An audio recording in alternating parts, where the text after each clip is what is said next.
कथा आती है होडल की। ब्रज में होडल पड़ता है,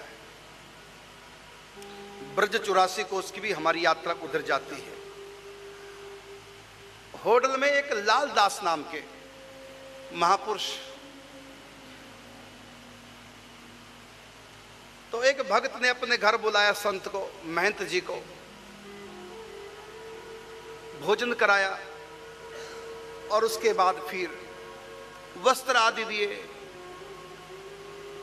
जीवन उपयोगी सामग्री भेंट की और भेंट को रख करके गुरुजी के पास ही, गुरुजी बस अभी आया,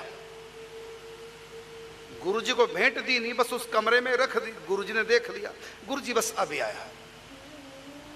वो पहले मंदिर में गए अपने और गुरुजी देख रहे हैं, महंत जी देख रहे हैं लालदास जी। वो पहले मंदिर में गए, फिर ऐसे कुछ करके जैसे कुछ छिपा के, गुरुजी देख तो रहे थे, महंत जी ले गए दुकान बाहर और थोड़ी देर बाद आते हैं, फिर जेब से पैसे निकाल करके वो भेंट दक्षिणा जो सामग्री थी, वस्त्र आदि, उन पे रख करके तब गुरुजी को, लालदास जी को, महंत जी को भेंट दी। कहा बेटा मुझको तो वस्त्र की आवश्यकता नहीं, ठीक है इतने वस्त्र तुमने दिए, मैं एक ले लेता हूं, और ये और जो तुमने इतना सामान दिया है मेरे किसी काम का नहीं। गुरुजी मैंने जो दिया इसलिए दिया क्योंकि मैंने कितनी बार देखा 84 कोस की जो संत परिक्रमा करते हैं सब आपके पास एक दिन रुकते हैं, क्योंकि ब्रज 84 कोस की परिक्रमा में होडल पड़ता है कि आपके आश्रम में सब रुकते हैं, तो वहां संतों की सेवा के लिए मैं दे रहा हूं। और लालदास जी जानते थे कि व्यक्ति बहुत निर्धन है, गरीब है, संतों के लिए मैं इतना सेवा सामान दे रहा हूं। बेटा ये पैसे तू कहां से लाया? क्योंकि गुरुजी समझ गए थे कुछ बात है, ये पैसा इतना पैसा लाया कहां से, एक गरीब व्यक्ति इतना धन कैसे देगा? बेटा ये पैसा कहां से लाया तुम? कहा नहीं गुरुजी बस था मेरे पास।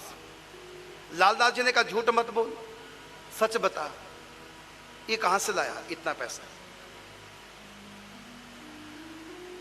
तो उसका कहा गुरुजी अब मैं क्या छिपाऊं, ऐसा है कि संतों की सेवा के लिए मैंने धन को इकट्ठा किया। कैसे? तो सुनिए, मंदिर में ठाकुर जी के जो सेवा पार्षद थे, घंटा, घड़ियाल, घंटी, लोटा तांबे का, ठाकुर जी के बर्तन, वो सारे मैं इकट्ठे करके बाजार में बेचे और बेच करके अब दक्षिणा आपको दी, जिससे कि आप संतों की खूब सेवा करें। बेटा ये तुमने क्या किया? ठाकुर जी के पार्षद ही बेच डाले। तुम्हारा संतों के प्रति सेवा, इतना सेवा भाव कि तुमने ठाकुर जी के बर्तन ही बेच डाले, घंटा, घड़ियाल, आरती का सारा, पूजा का सामान सारा ही बेच दिया संतों की सेवा के लिए।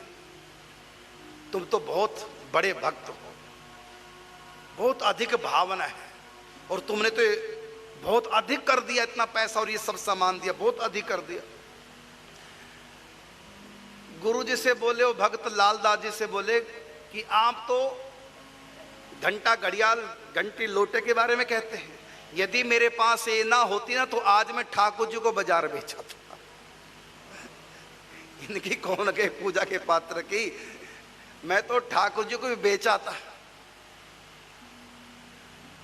तो देखा जब लालदास जी ने संतों के प्रति इतना भाव, मैंने सुना था कि ठाकुर जी ने कहा कि मद भक्ता व्याधि का पूजा और मोते संत अधिक कर लेखा, जो ग्रंथों में ठाकुर जी के श्रीमुख की वाणी आज मैं प्रत्यक्ष में देख रहा हूं इनके मन में।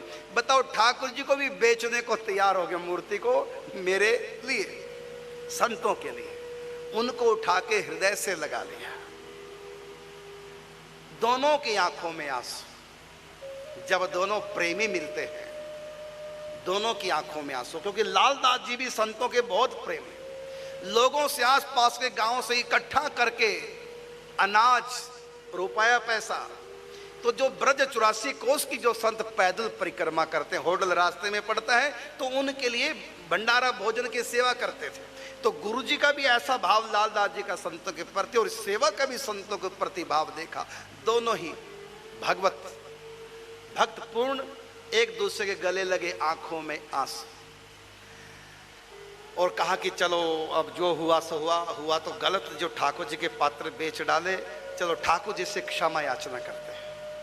और जो ही ठाकुर जी के मंदिर में दोनों गए, जो सामान बेच के आए वो सामान सारा का सारा ज्यों का त्यों रखा हुआ ठाकुर जी के मंदिर में। ठाकुर जी ने प्रकट कर दिया, ये क्या खेल, गुरु जी ये तो सब मैं बेच करके अभी भी दुकान पे आया हूं पैसे लेकर, ये यहां कैसे आ गया।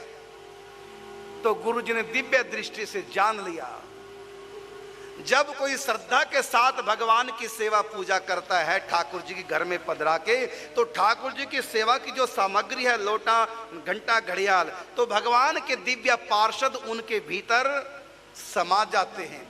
जैसे पत्थर की मूर्ति में भगवान की प्राण प्रतिष्ठा करते हैं, तो उस समय केवल भगवान की प्रतिष्ठा नहीं होती, भगवान के पूजा का जो भी सामग्री है उसमें भगवान के पार्षदों की प्रतिष्ठा हो जाती है। तो जो घंटी घड़ियाल हैं ये सब भगवान के दिव्य पार्षद। तो तुम्हारे जैसे भगत के लिए भले तुमने बेच दिया, लेकिन ये पार्षद फिर वापिस आ गए ठाकुर जी की सेवा के लिए।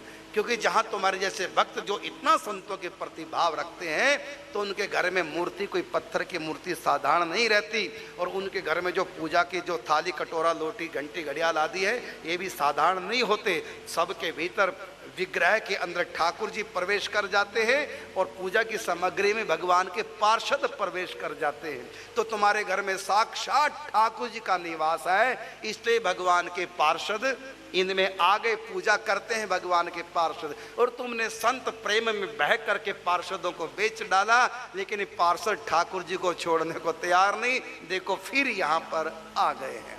ये महिमा है संत सेवा की।